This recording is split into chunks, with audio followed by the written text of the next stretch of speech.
Welcome to Becoming Spiritual, a podcast about the magic that surrounds us and has always been a part of us. I'm your host, Heather Dolan, a passionate seeker dedicated to bringing together beautiful humans who are doing amazing things in this world. Together, we will explore healing modalities and practical spiritual practices that can enrich your everyday life. We will also hear stories of awakenings, many from people in the corporate world who have broken out of the spiritual closet. Wherever you are in your journey, know you have found a community of open-hearted individuals committed to making themselves and our world a better place. Welcome home. Welcome back to Becoming Spiritual. In this week's episode, I sit down with my good friend, Emily Frieze-Kemeny, and we chat about all things meditation. We go through the science of why meditation has been proven to be an effective tool to support healthy habits. We do some myth busting. We talk about some preconceived notions that people have around meditation, just to name a few. And my hope is that whether you're a seasoned meditator or a newbie, you will learn something new and perhaps even challenge how you view meditation in the future. I was really excited to get to do my first guest episode with Emily. She has been with me on this crazy spiritual ride over the last 4+ years, and I couldn't think of anyone better to share a bit about their journey with meditation than her. In the end, I hope what you take away from this episode is a feeling that there's no right or wrong way to do something. It's all about how different healing modalities like meditation can support you in your day-to-day life and on this journey. Before we jump in, let me share a few things about Emily to set the stage for our conversation. Emily is the CEO and founder of the leadership and organizational change consulting and coaching firm, AROSE Group. Prior to AROSE, Emily led talent and leadership development at Fortune 500 companies like Morgan Stanley, IBM, Avon, and Scholastic. Emily and her coaches and consultants work with individuals, teams, and organizations to, as she calls it, bridge humanity and profitability. In addition to being a leadership advisor and coach, Emily is a multi-modality wellness practitioner certified in numerous healing and therapeutic modalities. She is also the host of her own podcast, Let's Talk People, where leaders and people managers come to unpack their hardest to navigate people dynamics at work. I highly suggest you check it out. All right, let's meet Emily and talk about redefining meditation. Enjoy the episode. All right, welcome, Emily. Thanks, Heather. Really excited to be here and podcasting with you. I know, me too, from one podcaster to another. So, so we're going to be talking about meditation today. And so I would love to hear from you before we jump into your story and just all the things we're going to talk about today, myth busting around meditation, why people think they can't meditate. What is meditation to you? Yep. I think one of my purposes in talking about meditation is to broaden the definition. Many of us learned that meditating was sitting in a quiet sanctuary like an ashram or a religious building or having full silence and no children or pets or anything around, and that you could truly quiet your mind to a place where you had no thoughts. Basically not real life at all. Right, which is like, when would I be doing that? Never. Absolutely never would be the answer. And that it is true. That is a form of meditation. The definition that speaks to me that I think gives us the breadth of how we imagine this fitting into the busy and complicated lives that we lead is it's about quietness. So what makes it different from you and I sitting here chatting together and meditating is it's a little bit more inwards. So the quietness is a feeling within and why we're doing it. So this is a little bit of the why of it. You are intentionally telling yourself that you are resetting and you're refocusing. You're trying to eliminate some of the noise to whatever degree is possible given where you are in your journey and in your practice. So I think sometimes having examples is helpful of like what that actually looks like. It could be about the way you change how you're breathing. So we breathe, what I'd say almost unconsciously. It is a conscious form of breathing. So that means you're conscious of how long your out breaths and your in breaths. Do you choose to breathe through your nose or through your mouth? It could be listening to a song, could be meditation. It could be listening to a guided meditation where somebody is taking you through the steps so that you have something to focus on. It could be mantra-based, which is how I got into it, which we'll get into, which means you're saying a phrase or a sound over and over in your head. And sometimes when you're saying something or listening to something, you just can't have as many thoughts because there's an interference in a good way in this case. Right. Almost it could like be a movement. distraction. A distraction in a good way Yeah, that brings you in intentionally. That's right. Yeah. Movement. So for me, I think the first time I experienced what it felt like to have some of the noise in my head drop away was running. I wasn't an athlete like that growing up, but as an adult, when I started running, it's when I started to feel what it meant like to be in the flow and to get that, feeling of calmness. And even it could be a beautiful view, like staring at the sunset, looking at the ocean. That could be meditation. I love that because it's not what I think most people think of when they think of meditation. And I find there's very much a love it or hate it. And I think it's a judgment piece of people think if you're quote unquote spiritual, you have to meditate. And if you're not meditating, there's always a reason. People feel like they have to defend why. And in the end, everyone can do what they choose to do. And chances are they're probably meditating in their own way, just like you described, right. Just not in what we see as like a traditional sense of, yes, all the things you described. Sitting quiet, everything has to leave your head, empty it out, which I always hear from everyone is, people are like, I can't do that. I've tried it. I can't do it. And we're going to kind of go into some of those myths and hopefully offer some suggestions and thoughts around maybe how you can start and make this feel more accessible and not this big kind of hurdle or mountain to climb to get to some type of meditation practice. So thank you. I love that expanded definition because I think it will help people realize probably that they're already doing it, which is really beautiful. And then it feels less daunting.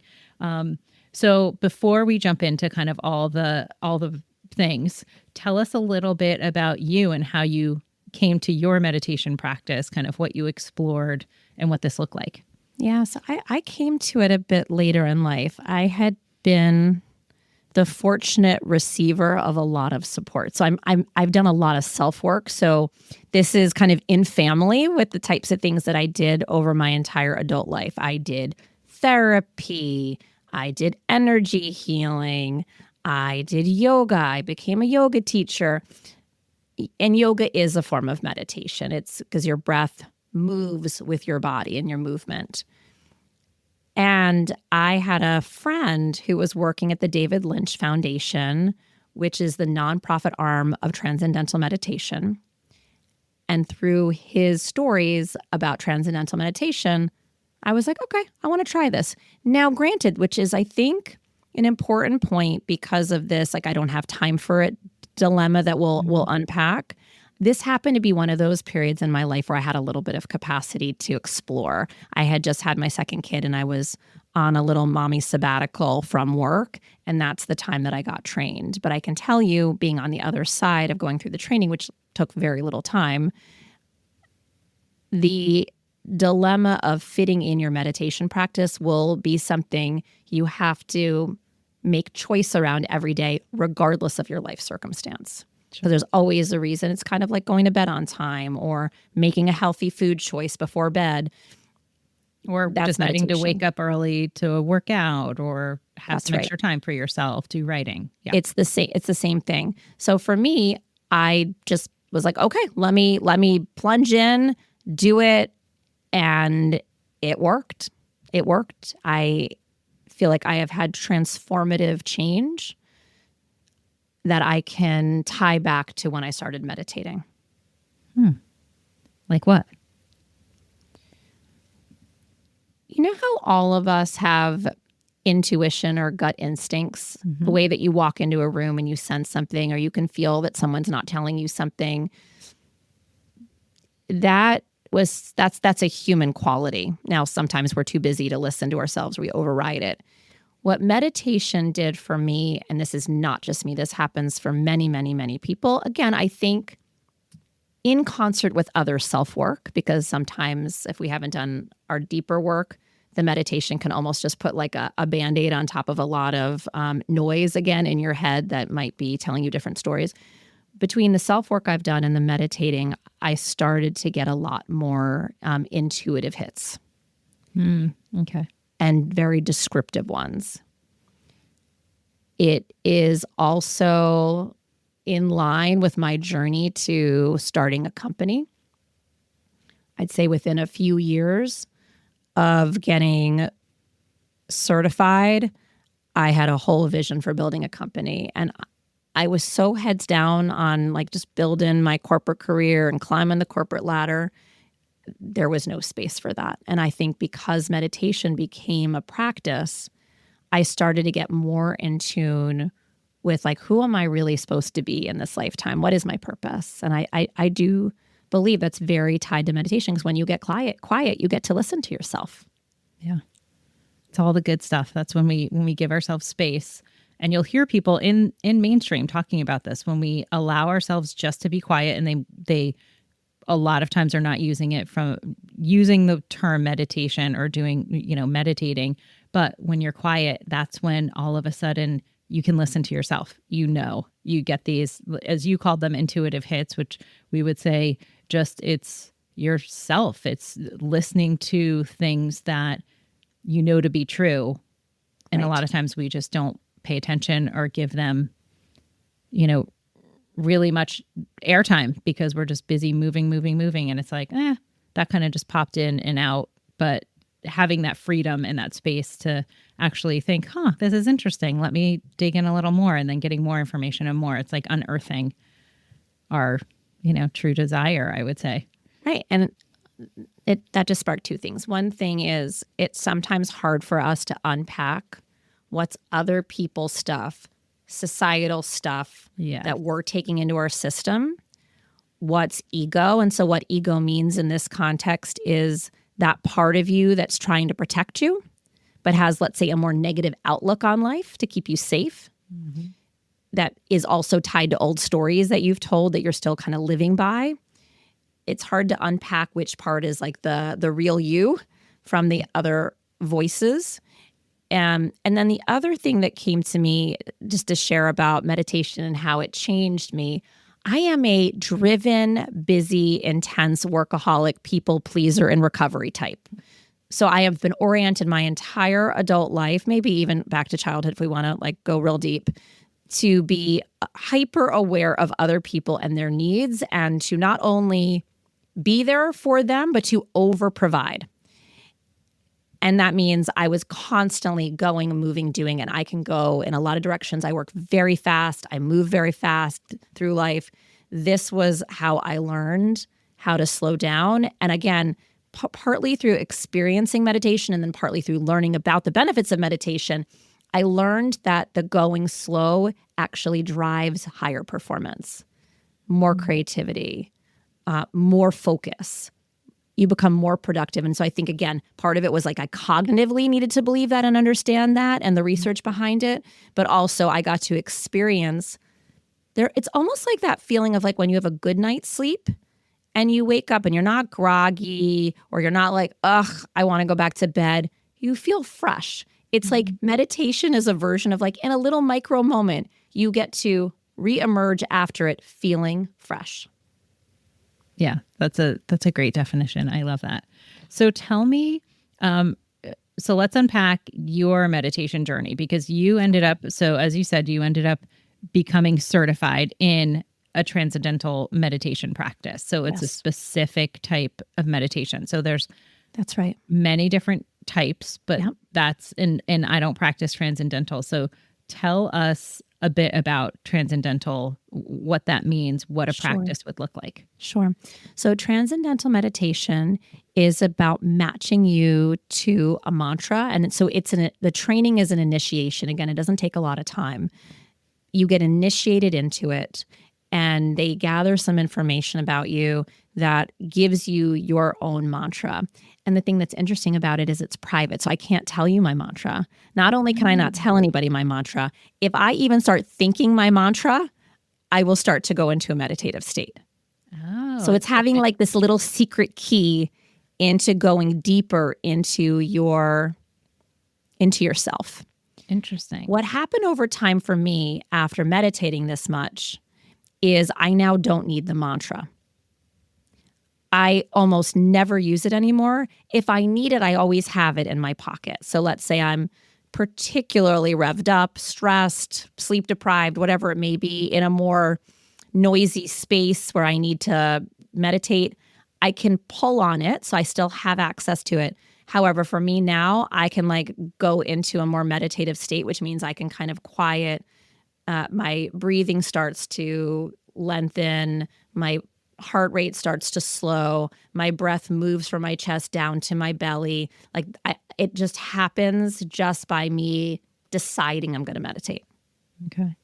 And with transcendental, it's a pretty structured practice, because I debated at one point doing the certification, and you and I had talked about this a couple of years ago, and I was kind of fighting the structure of because it's 20 minutes twice a day, right? That's kind of when you start. And I don't know, and maybe that's the practice until you decide you don't need it anymore. I know that there's people who talk about doing that methodology. That's how they meditate. So do you know, I'm curious, do you know why the 20 minutes? Is there, I'm guessing, I'm sure there's like a reason. Is it like it takes that long to experience something, or? Yeah. Again, I think it's like anything. You know, what's the best practice on how to eat healthy? What's best practice on how much sleep you need? How many times a week you should exercise? How long? So what I think of it as is there's best practice. And then if you, from the research they've done, it would be based on 20 minutes 2 times a day. So to get the optimal benefit, that's what they recommend. Okay. I mean, if you just think about the length of a day and how you want to move through it. So to me, I come at this more logically. If you can wake up a little bit earlier and start your day meditating, it puts you into a calm, focused, and intentional state. And that's how you enter the day, versus what is sometimes my morning is alarm goes off, I snooze, maybe I snooze a second time. I'm now in a state of panic. I have minutes. I have to get the kids to school. I'm then running from getting the kids to school onto a work call. How does that set the tone for your day, right? I mean, I'm used to it because I'm a little bit frenetic as a human, but that's that versus I meditate, then I am in this like calm and, goddess-like, presence. And that's how I go into my meetings and my home responsibilities. So I think that what it is like if you start your day that way, that's a great way to enter into it. Then that late afternoon, you know how that's often the time that people go and get that cup of coffee? Mm-hmm. Yeah, it's like the dip. 3:00. Yep. It's the dip. It's almost like imagine this replaces that.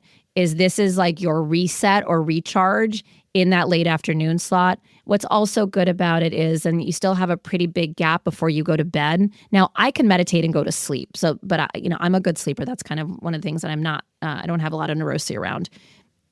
That to me, it's more of like that's the schedule and it just makes like logical sense. But again, yeah, the research is more founded on doing it 20 minutes 2 times a day. That is best practice. I did do that for a long time at the beginning. And now, because of how I live, I'm a less routine, structured person. I'm more like I like to be in my flow. And so I meditate as many times as I can. Yeah. Not 2 times a day. Yeah. You can reach for it when you need it. Yeah. And so because I'm curious because I remember when I was looking at signing up for a transcendental meditation program, I guess to get like certified, it was you were going to meet like one time with a teacher, and that's where they kind of gave you your mantra. So I'm just so curious, where does that come from? Like, how do they come up with your mantra? There is a discrete list. I don't have any idea how long it is, but they are specific sounds. The analogy I can give, because again, I can't give an example from... Yeah, we don't want you to go until... And I only know one, right? Nobody tells you. So I only know one. So there could be 50. There could be 5. There could be 5,000. I have no idea. Yeah. Wouldn't that be funny if everyone has the same one? That would be hilarious. And... Secret's out. Totally. The same mantra. The equivalent I can give you from my yoga practice is Om. Om is this universal sound that if you keep saying Om, Om, that it's the sound is creating a vibration. And when you think about the majority of our body is fluid, it's water. Mm-hmm. So it reacts. It is resonating through your body. Yeah. It's that kind of a concept. Okay. And then, of course, there's just the interruption of the noise in our heads that when you say it over, like even if I just sat here and I was like, Heather, Heather, Heather, Heather, Heather, I can't think something else. I can't think what I'm going to say next. All I'm thinking is I'm saying the word Heather. Yeah. It's just like it does that as well. Got it. Have you seen that video, this total sidebar, of that man who does to his babies? No. I don't think he's a stay-at-home dad, but there's this great video where it's like the baby's freaking out, crying, and then he just does this loud, like, and you can, I mean, if you do that right now, you can feel it vibrate in your throat and in like that sound. And it's such an ancient sound for chanting and doing all the things, meditation. And I mean, obviously I know things are like, they mess with them. So it might be edited, but every single time this baby would stop crying and just kind of look at her dad and calm down. I did try it with my nephew when he was crying, and I know my sisters tried it, and it's kind of like, I'd say it works more often than it doesn't, but you do have to kind of like powerfully keep doing it and bring it in for, like a couple of minutes. But it was pretty amazing to watch how the baby settled, and thinking about babies coming in with like sound frequency and they're in the womb, and the way that they're experiencing the world is all through sound initially, because they're, just experiencing, it's, dark in there, and they're just hearing the sound. So just, I don't know, as soon as you said that video popped in my head, and I thought, like, I just thought that was so fascinating, watching this baby react in this really calm way, that it just totally calmed the baby down. And I want people to try that and then tell me if it works too. I remember when I had my son, and he was not naturally a good sleeper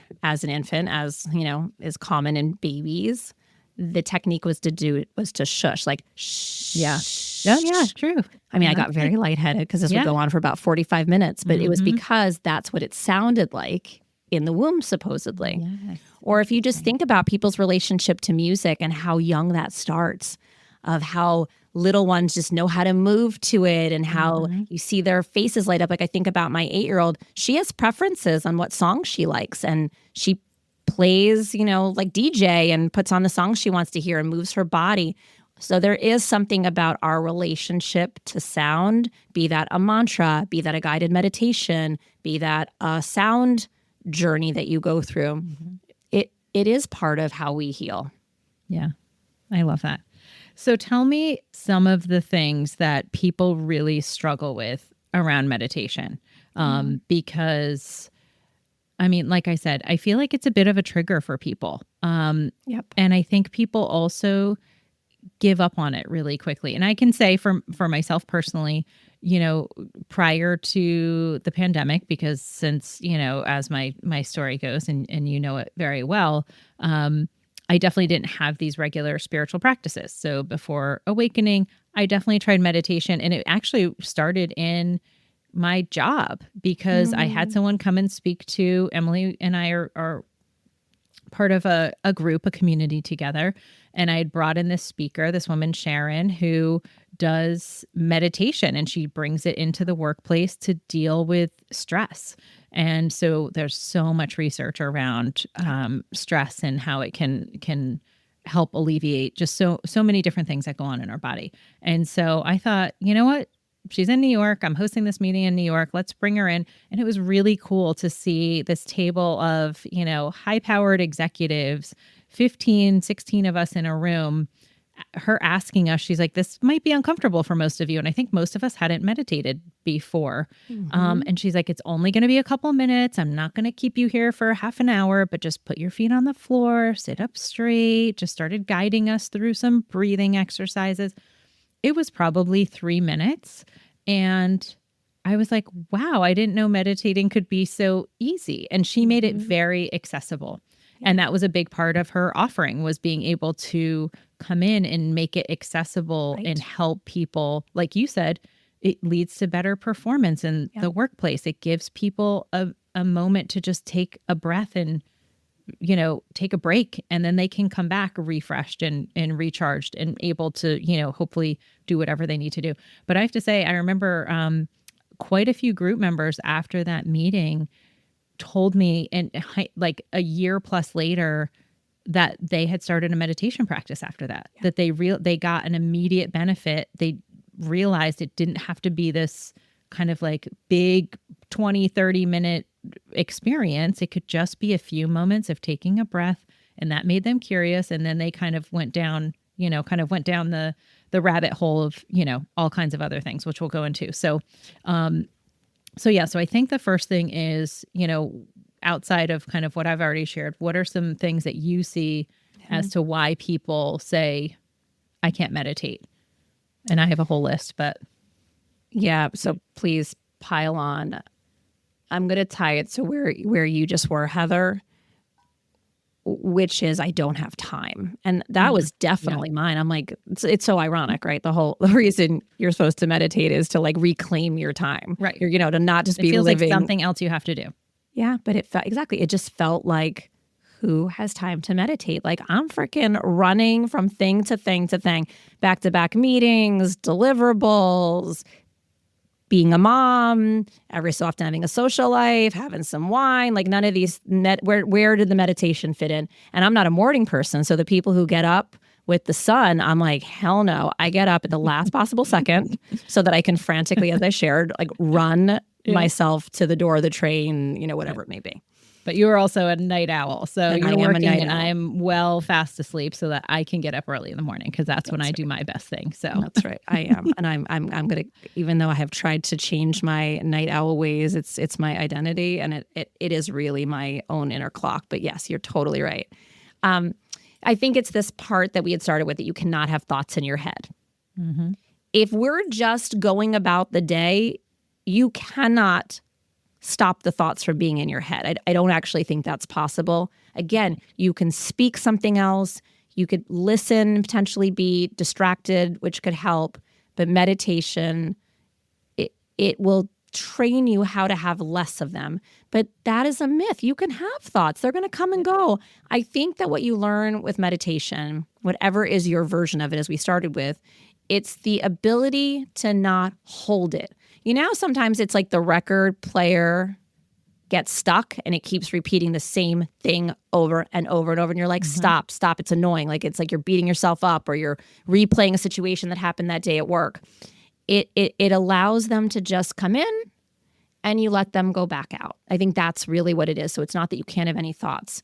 To your point, Heather, before about transcendental, it doesn't have to be a certain length of time. Are there best practices just like working out or how many hours of sleep? Yes, there's best practices.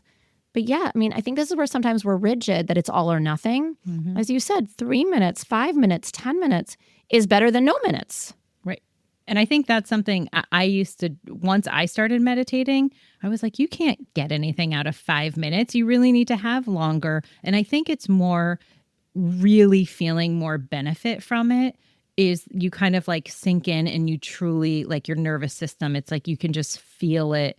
Right. After a couple of minutes. So I feel like you could just be getting to the good stuff if you only give yourself like 3 or 5 minutes. But I agree. I think if that's all you got, then great. And there's lots of, and I'm going to share a lot of resources and we'll talk about some different ways that you can have like guided experiences. But I'll say, when I learned about the kind of not having to clear your head, because that was a big thing for me. Yeah. I remember I was meditating and I was using just my Peloton app during the pandemic. And it was like, I did everything on there, meditated, worked out, did all the things. It was like my security blanket. Yeah. And I remember doing, they have 5 and 10 minute meditations. And I did a 10-minute meditation and they said, the instructor had said, now there might be some thoughts that have come in, just gently acknowledge them and then watch them go. And I was like, oh, that was the first time I was like, oh, you are allowed to have thoughts. That's right. You don't have to, because otherwise you spend your whole time trying to clear your head and you're like, I'm not clearing my head. What's going on? Oh my gosh, why can't I do this? What's wrong with me? How do people meditate? And you just are like going. And you do get to a point that does start to quiet down with some practice if you're really like kind of having a hard time moving into that. But I do think having some guided meditations where you have someone cueing you and also acknowledging the thoughts coming in and out so that way it's like, oh, okay, I'm going to let that go. And then I'm going to go back to whatever it is they asked me to do, whether it's some type of special breath or if it's just focusing on a visual or whatever that might be. But that was really the first time I'd heard that. Yeah. And I thought, That's right. okay. That's why that's a myth that is detrimental, because it creates a high bar. It's almost saying to somebody who doesn't run, it's time to go do a marathon. Mm-hmm. You can't imagine at the beginning that you could ever do a marathon. Same thing with meditating. You cannot imagine at the beginning that you'll ever be able to do it for longer periods, or that you crave it so much that you will find the time, that eventually your mind will go quiet. I go into an altered state. I am present. Like if the phone rang or somebody needed me, like I'm still here. I'm not asleep necessarily, Right. but I can't move my body. Like my body is like numb. My heart rate is so low that I'll tell you just a very quick funny story about that. I had to get an MRI, and going into an MRI, it's like, even if you're not claustrophobic, you become claustrophobic. It's like panic, it's like a panic box with like crazy sounds that are horrible. And so I meditated myself into a calmer state while I was in it. And they had to repeat the MRI because the blood flow in my body changed so dramatically that they couldn't interpret the results. Oh, wow. That's really interesting. Yeah.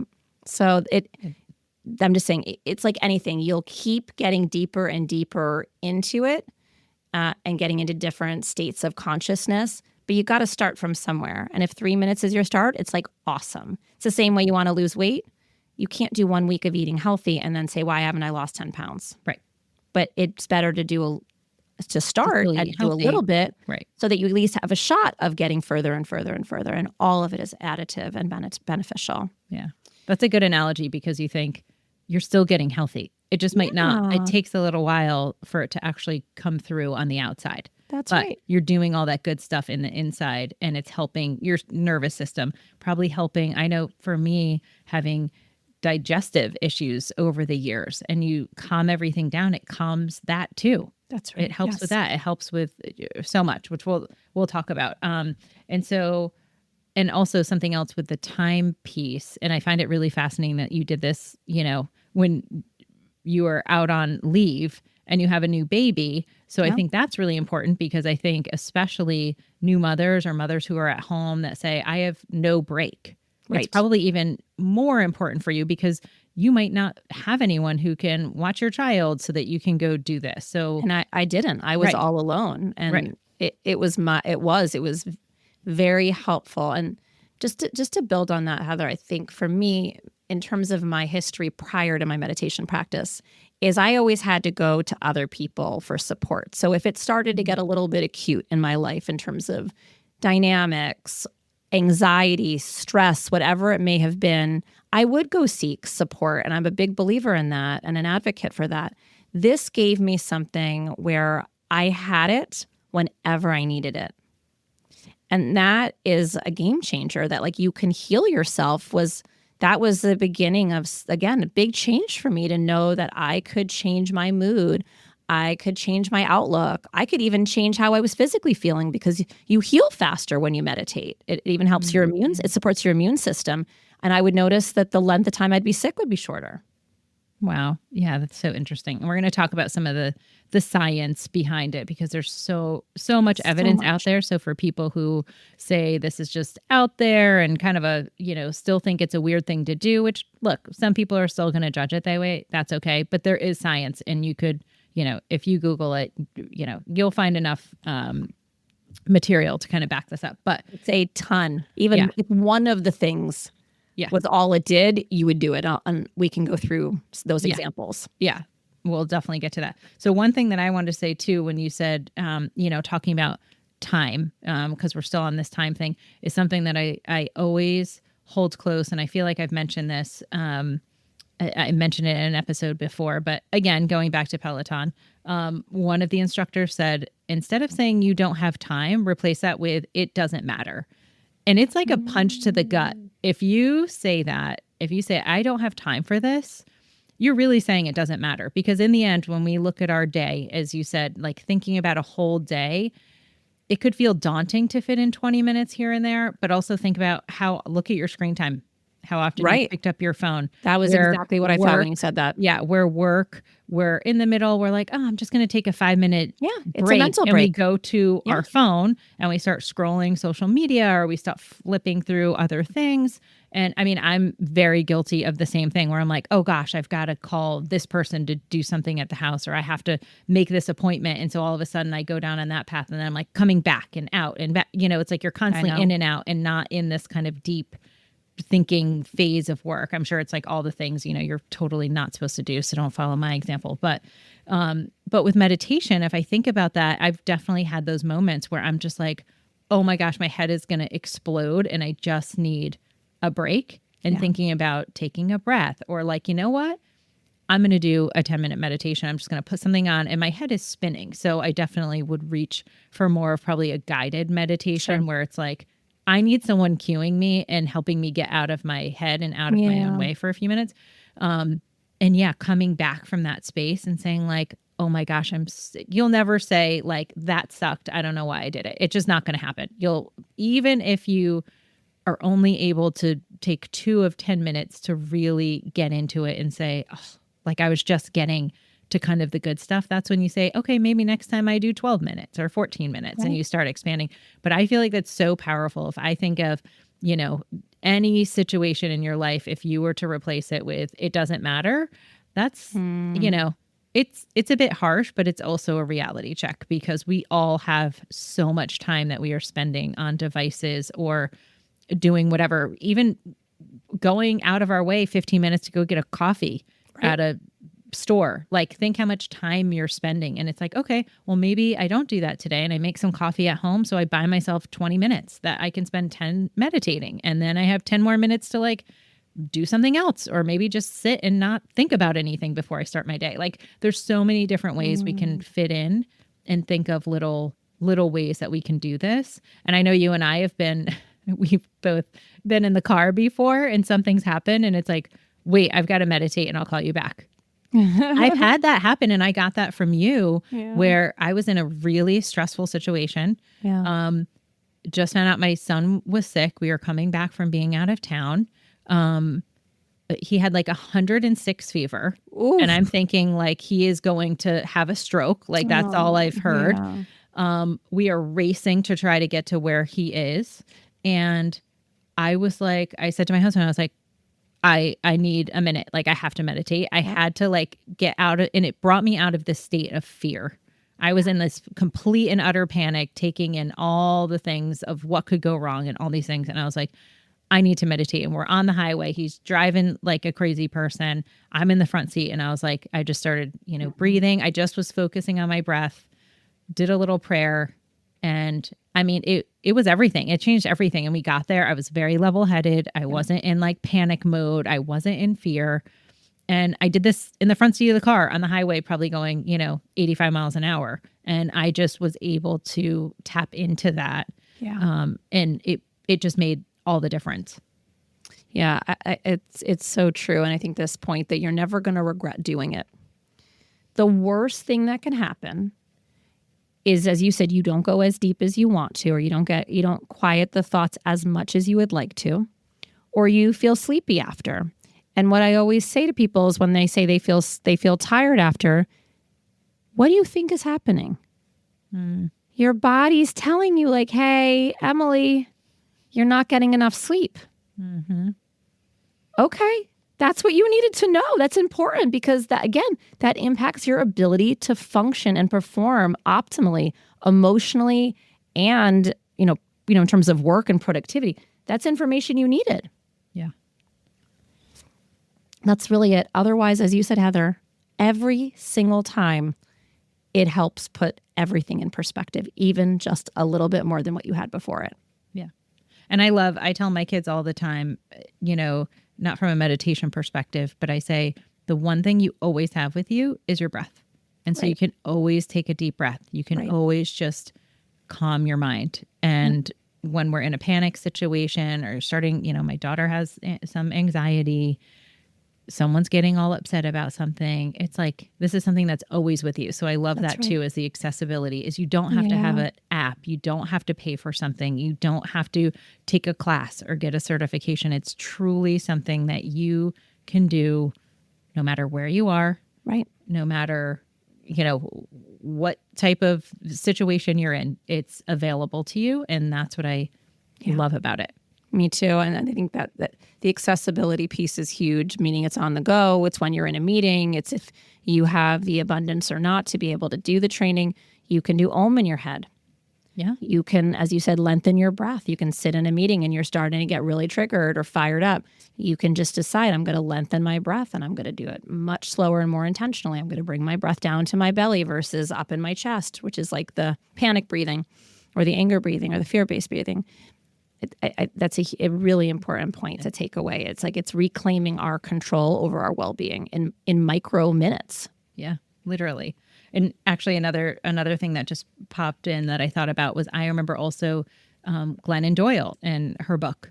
She actually talks about, and she didn't even really know, I think, that at the time that she was meditating, but she just knew. She would talk about there'd be all this pressure. She's trying to kind of run this, company, and all, everyone's coming at her like, you have to do this book tour for this book and that, she's written all these books, and they're like, well, what do you think about this? What do you think about that? And she was like, I need a minute. And she would like sit back, and she said, she calls it a sinking.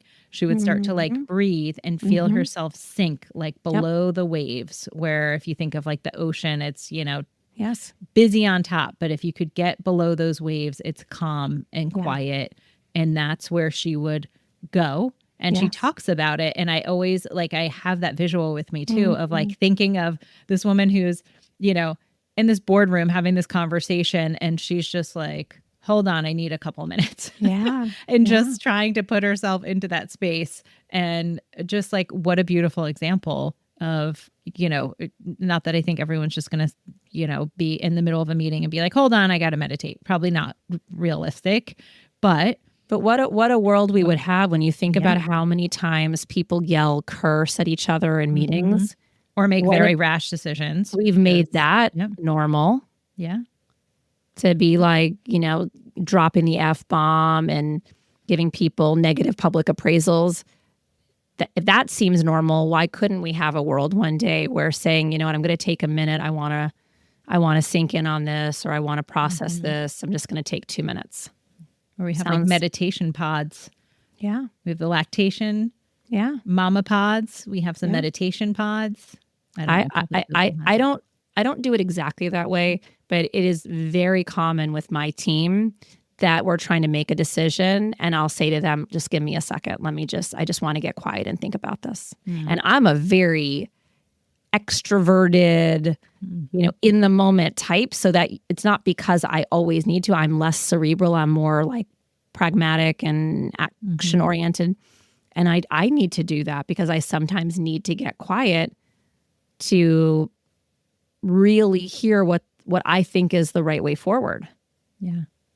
And that's a really good point too, of from a meditation perspective, because we already talked about how you tap into that intuition. Yep. And what it is you probably really know. And if we could, instead of feeling like we always have to have an answer for something, or we have to respond immediately, to be able, if we're in a meeting, to say, maybe, hey, I need a couple minutes, like, can we table this, or can we jump back on in 15 minutes? I just need a few minutes to think, to actually give yourself the space. But then that's where I feel like you do have to quiet the ego of what are people expecting me to do and those kinds of things. But I think if you can reach for that and give yourself the space, like what a beautiful practice to do regularly in all areas of your life. Then it translates into with your family when you're having a moment and you're like, I'm going to lose it. And you just say, okay, I'm going to go in the bathroom and like take some breaths and just close my eyes for a minute. And maybe it's more breath work, but all of that is like a form of meditating. And I think we're all doing it.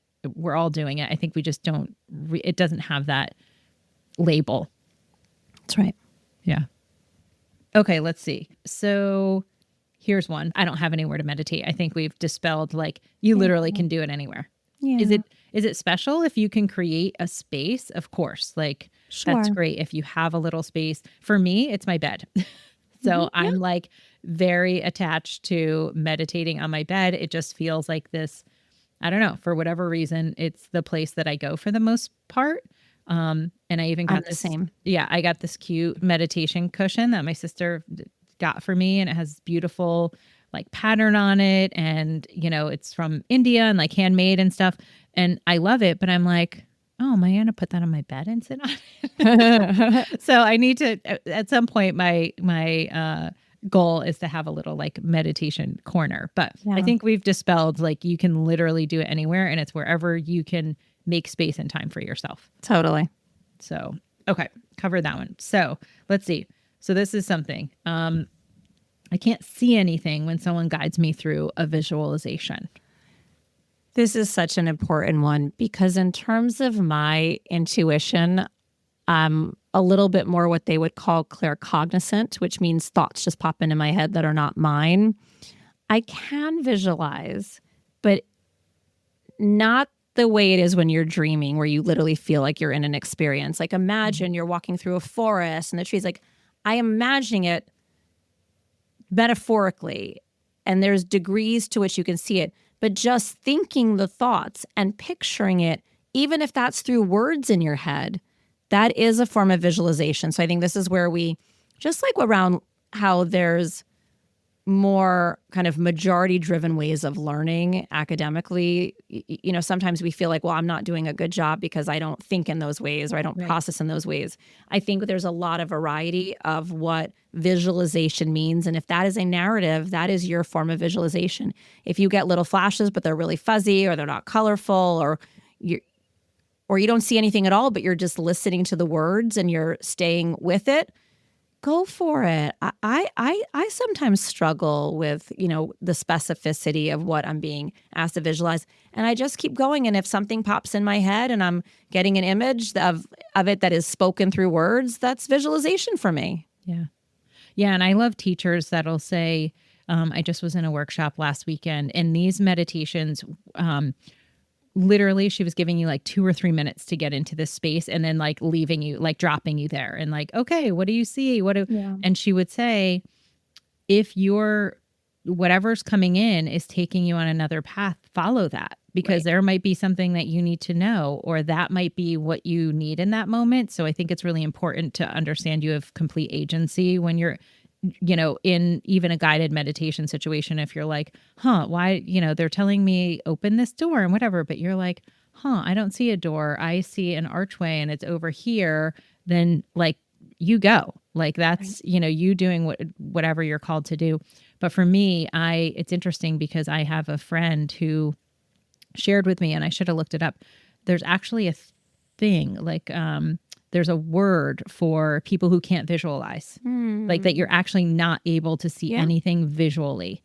And so she's very much through feeling and sound and all the other senses, just like if you were visually impaired, you would use all your other senses. So for me, I am able to visualize pretty well. And I find it really helpful. But then understanding that that's not necessarily something that everyone has access to. I think number one, it's like you said, it's okay because not everyone's going to be able to do that. And not everyone needs that visualization cue either, because they do have other things that they're connecting to. So even if you can't visualize, and some of it I also think takes practice, because I think, both of us have been through like QHHT sessions where it starts out by saying, can you picture a blue car in your head? Right. Can you picture a red truck?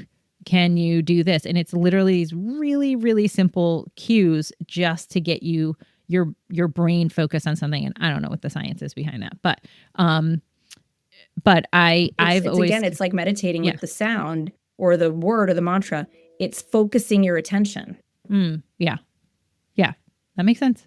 So even if you can't see anything, there's all kinds of guided meditations. It doesn't have to be necessarily a visualization journey. Right. And if that doesn't work for you, don't give up on it, because you can still benefit from it. But you can find other types of meditations that might work for you if for some reason visualization isn't your thing. Yeah. And it's great that there's a variety and you don't have to pick just one. So something I also hear, I did it for a week and nothing happened, nothing changed. Well, yeah. I mean, again, it goes back to the workout analogy. You want to lose weight, you want to be able to run a marathon. It doesn't happen that fast. I even wonder, Heather, with the visualization, like anything, like the more you practice it, the more you're able to do it. We want, and it's why so often we default to taking medication. We want to be fixed. Just like, give me the pill, fix me. I want to feel better. We just want like to go through that side door. But healing and finding calm in yourself is a journey. And I don't want to create a perception that like overnight, everything changes for you and you're calm and your life is transformed. It's the practice. And it's the practice that is what helps you to go deeper and deeper into it, to the point where it eventually becomes easy. The same way running gets easier the more you do it. Yeah. Sit-ups become easier the more you do it. Eating healthy becomes easier the more you do it, especially if you pair it with exercise. So it's kind of like system change. Like when you meditate, you're more thoughtful, you're calmer, you can make better decisions. Like I find that it's almost like stacking, like they go together like a system, and it will keep getting stronger in terms of the choices you make, and then how you feel, and then how you perform, and what you're able to create. It just continues to evolve. Yeah. Yeah, I love that. And I'll say for me, when I first started meditating, I would do a couple minutes in the morning. Like I would do a 5 or 10 minute, because I'd feel this pressure of, okay, I got to fit my workout in. I got to fit. It became a thing. Like I have to fit it in. Yeah. I have to carve out the time. I wanted to carve out the time, but I also very much put like a container and some restraints around it of like, okay, well, I'm only giving myself 10 minutes because that's all I have. And I have to do this other thing and other thing and other thing. And one thing that I actually found was really helpful for me to get me into longer meditations was doing bedtime meditations and putting them on. And I realized pretty quickly how my sleep changed. Yeah. And I would be, and the thing is, what's really cool about meditation is and it's just like anything else. There's things like binaural beats, and we talk about that in the sound episode, where you don't have to actually be awake to benefit from them. Right. And so with meditation, you can put on a sleep meditation, and especially you see these ones that are like 2-3 hours long. Like there's some journey that your brain is still like going on, but you're fast asleep. And you are still reaping the benefits of that. So I did not do any like 2 or 3 hour ones. I have since then. But for the most part, it was like a 5 or 10 minute. And it was kind of became a thing with my husband and I of like, are we going to even make it till the end? And we would keep listening to the same like 10-minute sleep meditations, because neither one of us ever got past like probably 3 minutes. Because it was like you were saying, how your mantra throws you right into this state that you've like programmed. That's how we were. Like as soon as we put it on, it was kind of like we knew we'd hear the intro. And then usually the first, like if it's some kind of visualization or start to like focus on your breath or whatever. Mm-hmm. And the way that I think both of us, our sleep changed, it was pretty amazing. And that result was pretty quick, I would say. And sometimes once in a while, I was like, oh my gosh, I made it through that one. Okay, I'm still awake. And then I'd be like, okay, I have to put another one on to like get to sleep. But I actually realized after a while, if you don't fall asleep during it, which is not, a lot of times they tell you, try doing it sitting up. So as soon as you're done with it, you lay down and go to sleep, where like you kind of get the full benefit, then you sleep. It took me a long time to actually get through a sleep meditation and not be asleep. But then I was like, oh, I'm actually pretty calm. And my thought, like all the things that I kind of brought with me to bed, like what I was thinking about during the day, things I have going on tomorrow, kind of just went to the background. It just was kind of like in the background. It was no longer in the forefront. So I could put myself to sleep like a toddler. When you think about babies, of like, we want them to self-soothe and put themselves to sleep. It's like, maybe I was using it as a crutch for a bit, but it did teach me that, okay, if I don't fall asleep during this process, I'm still in a much better state than when I started. And I'm able to kind of get myself into sleep and still have like a really good deep sleep. And so I feel like I saw that pretty quickly. Yeah. And that sparked me, because that's the variation on a theme of what you just said is in transcendental meditation. If you're doing your mantra and you're meditating, or any form of meditation, and you fall asleep, people think, well, that was a waste of time. All I did was nap. It's not true. What they'll say when they train you is that's okay. you're still to your point, Heather, you're still getting the benefits. What I do, this is just like a little tip, because one of my biggest paranoias, I'm actually a very heavy sleeper. I was the mom where there was times that my husband had to literally wake me when the baby was crying. So I sleep very heavy. And so same thing with the meditating. Sometimes I go into like a very deep, whatever, altered state, sleep, whatever the hell you want to call it. I set a timer. So even if I'm using my meditation timer, I use an app that, gives me like the little intro to go in, the time, the little bit to come out. I will do both. I will put that on, and then I will also set an alarm. Like, what's the latest time I can wake up that, like, God forbid I go right through the meditation timer and those sounds, my alarm will go off and wake me or bring me back.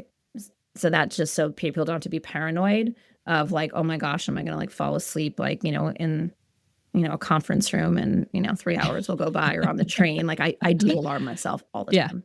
I do that too, because I do some meditation sometimes, because I take Amtrak a lot back and forth to New York, and sometimes I'm like, oh my gosh, I just need, like, I wake up and I'm feeling anxious, but I have to get out the door so I don't miss the train, and then I get there and maybe it's stressful, and I'm like, oh my gosh, I just need like 5 or 10 minutes, and I'm afraid I'm going to fall asleep, so I'll set a timer and make sure it goes off, and you're not going to sleep through it. You're not going to be so relaxed that you can't wake up. But that's actually a good tip.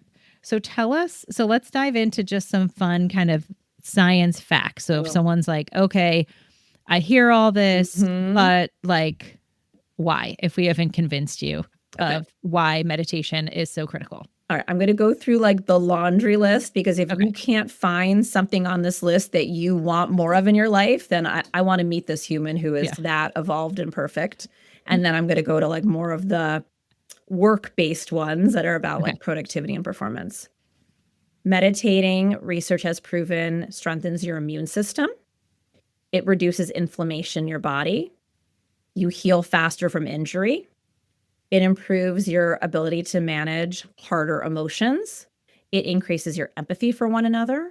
It gives you awareness of what is your triggers and what's going on emotionally for you, which then at least gives you a chance to decide that you want to work with them or self-manage them. Reduces insomnia. You have deeper sleep. You need less sleep medication, so related to that. It improves how we communicate. It helps us to better regulate when we're having disagreements. It decreases feelings of loneliness. And just in case that wasn't plenty, for those of us who are maybe in midlife, it also makes your face look younger. People refer to meditation as the natural facelift. And I'm telling you, if you think about people who are meditators or yogis, they look younger. So it's proven. It's like your face is brighter. It's almost like when you get enough sleep or drink enough water, you look fresher.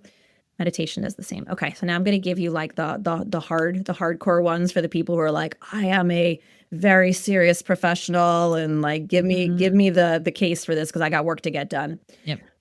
McKinsey study. Okay, so McKinsey. They said that organizations with meditation initiatives, that doesn't even prove how many of those people are meditating, reported 28% higher revenue growth compared to the industry average. Wow. Employee productivity increased by 31% following an implementation of a mindfulness initiative that's reported by Harvard Business Review.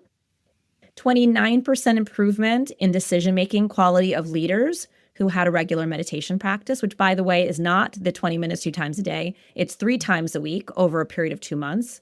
29% improvement in decision-making quality, and 32% increase in innovative thinking and creative problem solving from a study from Google. Wow. So maybe Google does have meditation pods. Probably.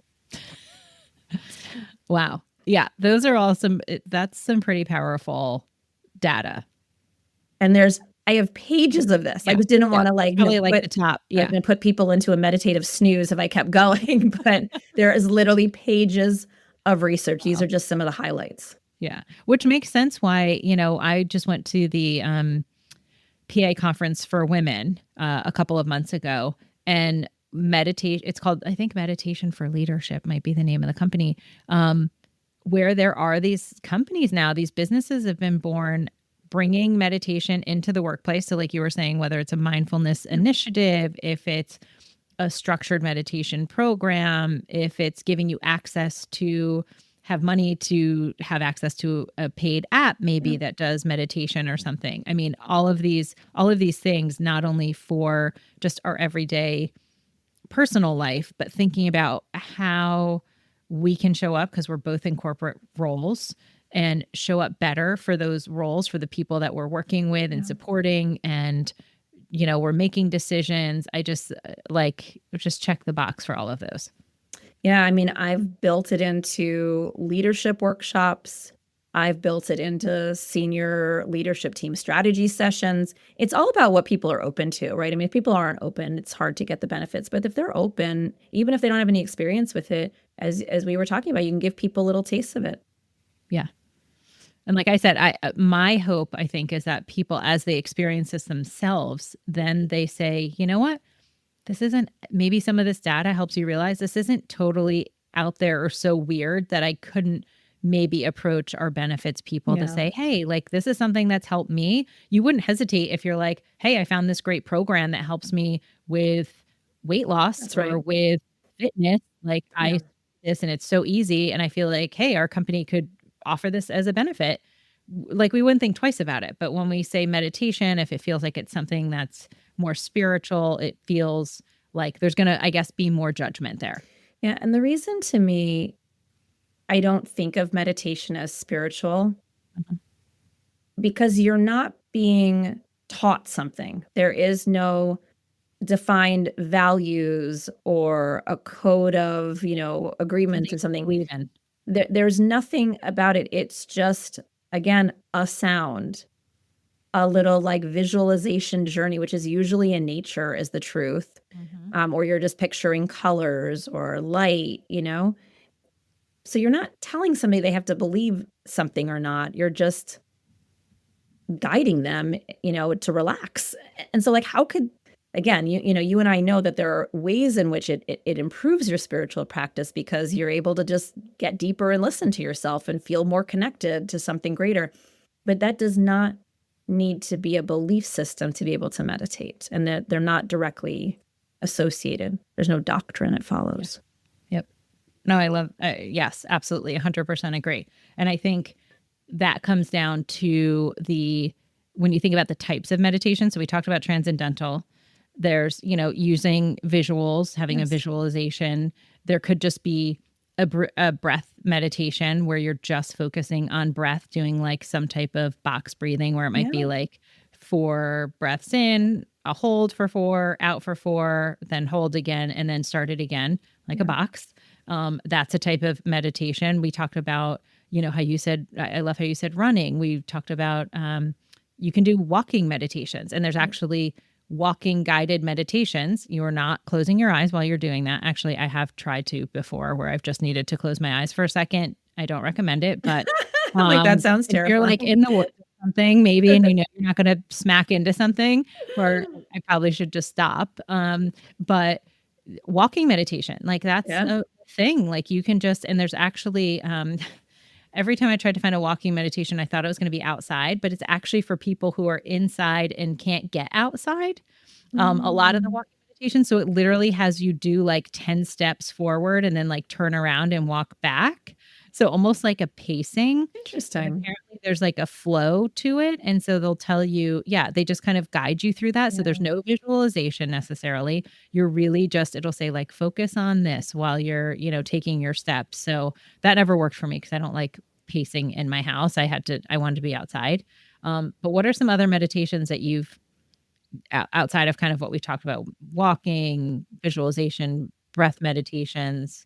One of my favorites is watercolor. I will put on meditative music and I'll watercolor, and it's like, I'm just like, I don't have a plan, I don't have a layout. I just let my mind go, and the brush just happens. And they're not stuff I'm selling, but it's more, it just feels very calming. I've heard from many people, I don't put myself in this category, but many people find cooking like that. They find that very meditative and calming. I find it very either stressful or utilitarian, because I'm hungry and my kids are hungry. But a lot of people find cooking like that. Swimming. I hear it when people do Pilates, they experience this. going outside barefoot, standing in the grass or standing on the beach, sitting and watching the waves of the ocean, being immersed in water, a bath, a shower, lake, ocean, anything water, I think is extremely meditative. When you walk outside after it rains, that has a calming feeling. There's actually a reason scientifically it's called negative ions, which you think negative is negative, but negative in this context of ions is actually positive in terms of how it helps your nervous system. So just that feeling of like after the rain, that you can just, there is a quality where the air feels stiller. Yeah. Being in that, right? I mean, I can go on and it's the same thing that happens when you walk near the water is the crashing of the waves stirs up and puts more negative ions in the air. These are all examples. I'd say for me, I don't do a lot of other guided meditations because it's so easy for me to tap in. Yep.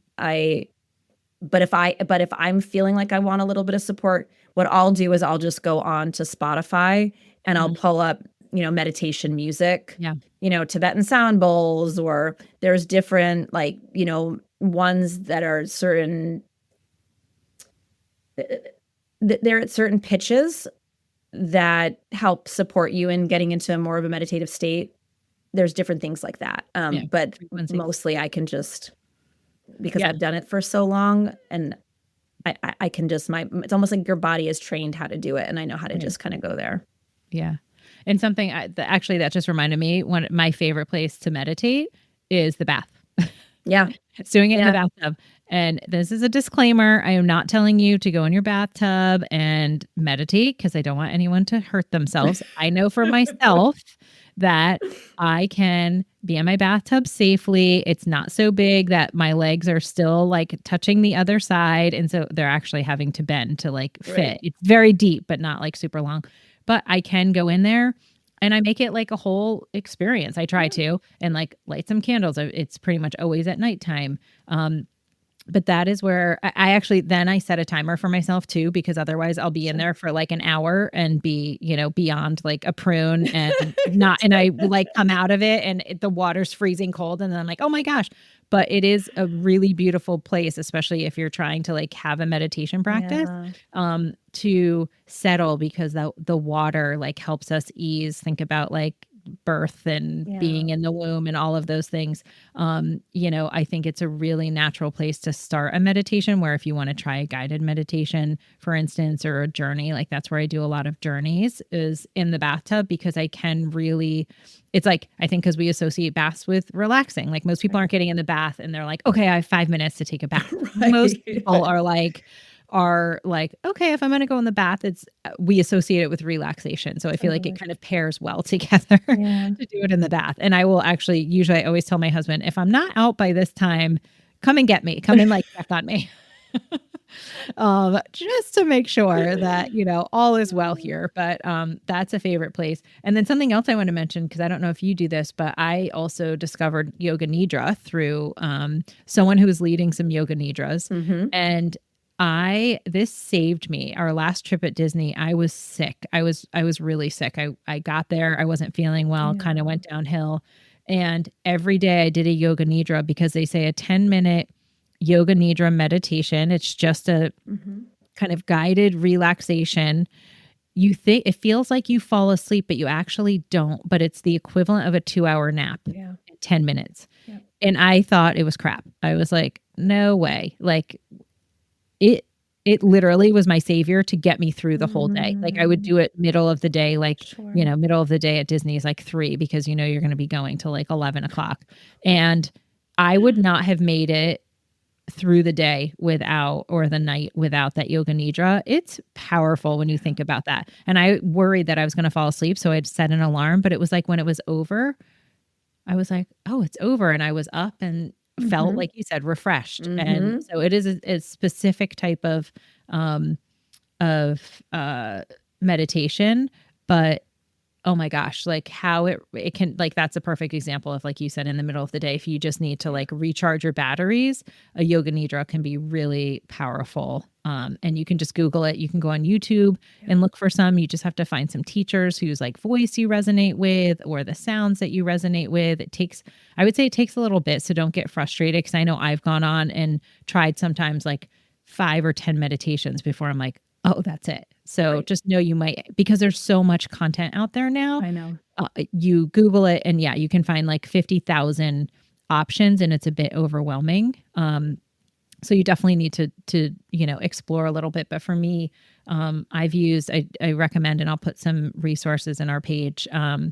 Insight Timer was kind of the one that I started with, which I think might have been one of the ones that I got from the meditation teacher. I know there's Headspace that people use. I never resonated with Headspace. I liked Insight Timer. It doesn't cost anything. You don't have to buy the subscription, but there are a lot of offerings in terms of courses and workshops and other things if you decide you want to buy, like subscribe to the premium package or whatever for Insight. But there's every type of meditation you can think of, and you can search it by sleep, by if you want to do something for the full moon, if you want to, whatever it is, there's something.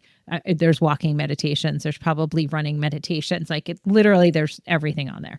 And like I said, I use Peloton, and I know a lot of the other kind of fitness apps. I feel like all of them now at this point have meditation, because it's such a part of well-being and health that it's just like doing your workout. It's just like eating food. It's really becoming much more, I think, ingrained in us and part of having like a healthy lifestyle. That's right. So I mean, it's like if I could advocate for one thing that I would tell people to do if they want to be less anxious, more present, more productive, I'd say you need to meditate. Like, I don't think it should be optional.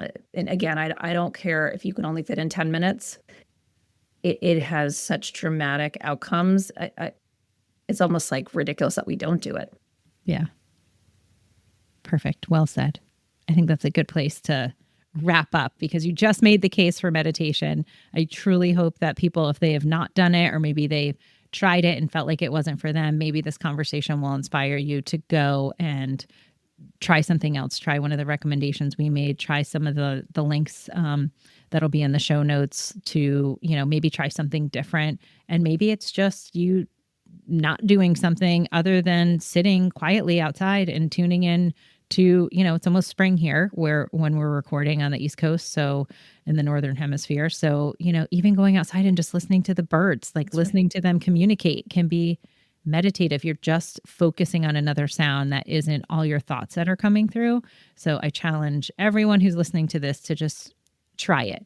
And if you try it for a week and it's just not working, then send me a note and I'm going to help you, because I think we've both, really made the case for how it's helped us in our lives, all aspects of our lives, personal, work, all the things. And it's just so important. So I'm so grateful that you were here to have this conversation with me. So thank you for sharing all of your wisdom with us today. Thank you for having me, Heather. It's such a pleasure to be with you in this space. Yeah. All right. Until next time. Happy meditating. Bye. Bye. Thank you so much for taking time out of your precious day to listen to our podcast. If this episode resonated with you, we would love for you to share it with someone you love. That would mean the world to us. Also, if you feel called, please follow our show so you will know when a new episode drops.